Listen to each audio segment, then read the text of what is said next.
ध्यान से सुनना। अब देखिए निर्मला सीतारमण जी करना क्या चाह रही थी निर्मला सीतारमण जी करना क्या चाह रही थी? निर्मला सीतारमण जी चाह रही थी कि भैया मैक्सिमम लोग रिटर्न भरे, क्योंकि आज भी कई लोग अपना इनकम पे टैक्स भरते नहीं। तो निर्मला सीतारमण जी चाह रही थी कि भैया सब लोग टैक्स भरे, और टैक्स भरने के लिए सबसे पहले उनका इनकम असेस होना बहुत जरूरी था। आप सभी को पता होगा, या आप जब मेरे साथ सीए फाइनल में आएंगे तब हम डिस्कस करेंगे, आपका असेसमेंट फेसलेस हो गया है। पहले इतने लोगों के लिए रिक्वायरमेंट थी नहीं कि रिटर्न भरे, रीजन क्योंकि असेसमेंट्स हो ही नहीं पाते थे। आजकल जितने असेसमेंट है सारे फेसलेस असेसमेंट होने लगे हैं, जिसके कारण जो रिटर्न प्रोसेस किए जाते हैं डिपार्टमेंट में वो बहुत स्पीड हो चुका है। अब अगर स्पीड हो चुका है तो पहले प्रॉब्लम क्या थी? लोगों की इनकम होती थी तो भी वो क्या करते थे? रिटर्न नहीं भरते थे, जिसके कारण उनके असेसमेंट कभी हो ही नहीं पाते थे। आप अपने गांव में या अपने ही आसपास देख लीजिए, आपको कई अमीर लोग दिखेंगे जो शायद हार्डली टैक्स पे करते होंगे। ये सुनो, अब इस चीज को सॉल्व करने के लिए उन्होंने सबसे पहले तो रिटर्न भरने के मैकेनिज्म को इंक्रीज किया, बहुत सारे लोगों पर रिटर्न रिक्वायरमेंट डाल दी। अब रिटर्न रिक्वायरमेंट के साथ साथ उन्होंने एक और पार्ट बोला, मान लीजिए अगर विजय आपको पेमेंट कर रहा है और आपका टीडीएस डिडक्ट करना चाहता है, यस विजय ने आपको पेमेंट करना है, आपका टीडीएस डिडक्ट करना चाह रहा है, लेकिन आपने रिटर्न भरा ही नहीं है of the previous year. Of the previous year, पहले यहां पे वर्ड लिखा था टू प्रीवियस ईयर, यहां पे वर्ड अब क्या चेंज कर दिया? Previous year. And TDS liability in that year exceed 50,000 and TDS liability of that year exceed 50,000। सो मान लीजिए विजय को करंट ईयर में आपको कोई पेमेंट करना है, विजय विल एंश्योर कि आपने रिटर्न भरा है या नहीं भरा है। आपने अगर इसके पहले ईयर, इस फाइनेंशियल ईयर के प्रीसीडिंग वाले ईयर में रिटर्न नहीं भरा और उस साल आपका टीडीएस टीसीएस का लाइबिलिटी कितने से ऊपर जा रहा था? 50,000 से ऊपर जा रहा था, आपने टीडीएस नहीं भरा है, तो करंट ईयर में जब मैं टीडीएस काटूंगा ये भी हायर रेट पे होगा। अब इससे क्या करवाना चाहते हैं निर्मला सीतारमण जी? सामने वाला जिसका टीडीएस कट रहा है उसका रिटर्न भरवाना चाहते हैं, ताकि वो रिटर्न भरे और एक कंप्लायंस वाला पार्ट शुरू हो। समझ में आ रही बात? That's how TDS mechanism will be strengthen, tax mechanism will be strengthen. तो अब यहां पे क्या लिखा था? यहां पे पहले लिखा था टू प्रीवियस प्रीसीडिंग ईयर, इस साल से यहां पे इसको प्रीवियस ईयर कर दिया गया है।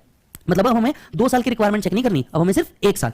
इस साल अगर मैं पेमेंट कर रहा हूं तो मुझे सिर्फ इसके पहले वाले साल में देखना है उसने रिटर्न भरा है या नहीं भरा है। रिटर्न अगर नहीं भरा एंड उस साल जो उसका टीडीएस टीसीएस कटा है वो 50,000 से ज्यादा है, तो बस मुझे इस साल जो उसका टीडीएस काटना है वो हाईएस्ट रेट पे काटना है। इस साल भी टीडीएस जो काटना है किस रेट पे काटना है? हाईएस्ट रेट पे काटना है। सेक्शन में 2 अमेंडमेंट हुए, पहला to previous preceding year word हटा करके प्रीवियस ईयर वर्ड डाल दिया गया है। समझ में आ रही बात? सो 206AB shall be applicable to 1/7/2021. The section requires that payer who deduct the TDS in case of a payee who is non-filer of income tax return, TDS shall be deducted at highest rate. अब आपको बताएंगे, देखिए अब इस question को आपको कैसे पूछा जाएगा? आपको पहले बताया जाएगा मिस्टर एक्स ने मिस्टर वाई को कोई पेमेंट किया है, मिस्टर एक्स ने मिस्टर वाई को कोई पेमेंट किया है, इस तरह से आपको प्रोविजन बताई जाएगी और बोला जाएगा मिस्टर वाई ने बताइए टीडीएस क्या होगा। Question number 2, what will be your answer अगर आपको ये पता चले कि मिस्टर वाई ने पिछले साल रिटर्न ही नहीं भरा था और उस साल उनका जो टीडीएस डिडक्ट हुआ है वो 70,000, 80,000, 50 के ऊपर कुछ भी। समझ में आ रही बात? इस तरीके से क्वेश्चन आपको पूछा जाएगा। तीसरा क्वेश्चन आपको पूछा जाएगा, what will be your answer कि अगर हम ये पेमेंट ना करके वो पेमेंट करते तो, क्योंकि सेक्शन में लिखा है कुछ सेक्शंस पे ये सेक्शन एप्लीकेबल ही नहीं है। मतलब अगर मैं सेक्शन 194 192B का पेमेंट कर रहा रहूंगा तो उस टाइम पे भले ही सामने वाले ने रिटर्न नहीं भी भरे तो भी मेरा टीडीएस रेट जो रहेगा ये कौन सा रहेगा? Normal TDS rate. ये जो रेट रहेगा ये कौन सा रहेगा? Normal TDS rate. समझ में आ रही बात? तो इस तरीके से एक क्वेश्चन बना करके आपको दिया जा सकता है। क्लियर है मालिक? चलो 206AB, a person who shall be responsible to pay any sum amount to specified person shall require to deduct TDS as per 206AB on the sum amount of paid credited to the specified person. ध्यान से सुनिए, specified person मतलब कौन? Specified person means a person who has not furnished return of income for the assessment year relating to the previous year immediately preceding the financial year in which tax is required to be deducted. मतलब जिस साल हम tax काट रहे हैं उसके पहले का previous year for which the time limit to furnish the return has expired and the aggregate amount of TDS TCS deducted in his case is 50,000 or more in the said previous year. तो मुझे बताइए, general TDS rate 10%, general TDS rate 10%, ठीक है? मुझे आपका 10% का TDS cut करना है। सपोज आपने अगर प्रीवियस ईयर 21-22 का रिटर्न नहीं भरा और 21-22 में जो आपका टीडीएस डिडक्टेड हो कितने से ऊपर है बेटा? 50,000 से ऊपर है, तो मुझे करंट ईयर में जो आपको पेमेंट कर रहा हूं उस पर टीडीएस रेट हायर डिडक्ट करना पड़ेगा। समझ में आ रही है बात? 206AB shall not be applicable to non-resident who is not having any permanent establishment in India. ये सेक्शन उस पे है ही नहीं, उस नॉन रेसिडेंट पे जिसका पीई इंडिया में नहीं है। पीई मतलब कोई बिजनेस एक्टिविटी इंडिया में नहीं है। Therefore TDS in case of non-resident shall continue to be deducted under section 195. दूसरी काम की चीज, TDS shall be deducted at higher rate of twice the rate in act, twice the rate in force और 5%. यहाँ पे rate in act, rate in force नहीं, twice the rate in act, twice the rate in force और 5%. Sir फिर तो twice the rate ही बड़ा होगा। कैसे? 194C 1% का ट्वाइस भी कर दिया तो 2% और 5% whichever is higher, 5 higher हो गया। आया क्या? ये आप उन्हीं के लिए सोच रहे हैं जिनमें 10% 30% याद है आपको। तो लिमिटेड सोच के साथ बड़ी कामयाबी नहीं मिलेगी। समझ आ रही है बात? यहां पे 2% लिखा है, 2 का ट्वाइस भी कितना हुआ? 4। अब आप बताइए 5 will be higher, twice the rate in act, twice. So X Limited में एग्जांपल देखने का, X Limited make a payment of rent against the commercial property to Y 5 lakh on which tax was required to be deducted at 10%. Y Limited has not filed the ITR for last 3 years. हमें तो कितने की requirement थी? सिर्फ 1। Though TDS credit in this case is more than 50,000 every year, please guide X Limited as regard to the rate of TDS. बताइए 10% से काटना था, twice the rate in act 20%, rate in force का कुछ दिया नहीं है और 5% whichever is higher. तो क्या मैं कह सकता हूँ 20%? So the effective rate of TDS will be 20% in case of Y Limited. Yes or no? हालांकि ये सेक्शन एप्लीकेबल नहीं है in following payment. Salary payment करते वक्त अगर ट्वाइस लिख दिया ना, शायद सैलरीज गायब हो जाएंगी।